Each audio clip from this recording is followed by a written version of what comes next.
Yes, hello everyone. Good evening, and have a blessed Good Friday. Last night is the pink moon dahil kagabi po yung full moon, no? Pink moon kagabi. So nakikita uli natin ngayon yung clear craters. So pinakita ko lang, no, kasi kagabi picture lang kinuna natin. So unfortunately I wasn't able to hit the record button ng aking Sony A6 400. But right now I'm shooting it in 1080p lang dahil hindi kaya ng laptop ko na mag-edit ng 4K videos. Ano yung makikita nyo naman yung full circumference ng buwan, and the craters still visible.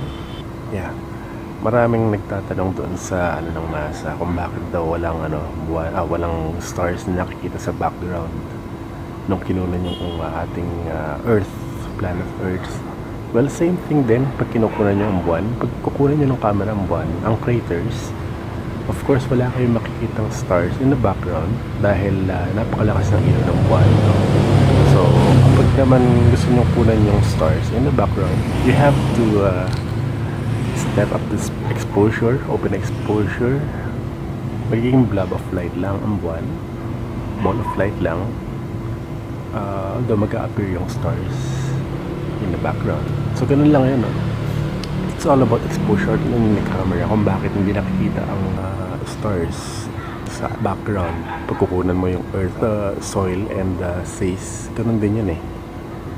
So I hope sana naintindihan doon ang ating mga pero definitely yung mga naniniwala na Earth is flat, hindi sila maniniwala doon.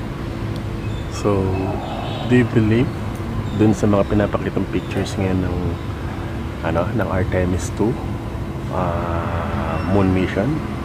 Let me know in the comment section, para malaman natin yung mga opinion ng ating mga kaibigan dyan, ng ating mga kababayan. But of course, being an astronomy buff since I was a child, I believe that the Earth is round, of course. Kasi wala tayong Google Earth ngayon, wala tayong mapping, wala tayong navigation ngayon na gamit ang Google Map kung ang Earth ay flat. It all goes beyond the principle of Google Map and Waze. Ganyan, wala tayong ganyan kung ang mundo ay isang flat.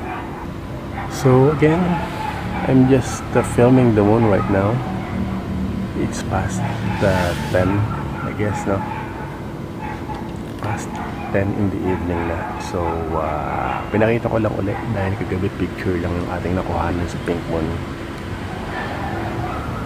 Okay, so that's it for tonight. Thanks for watching.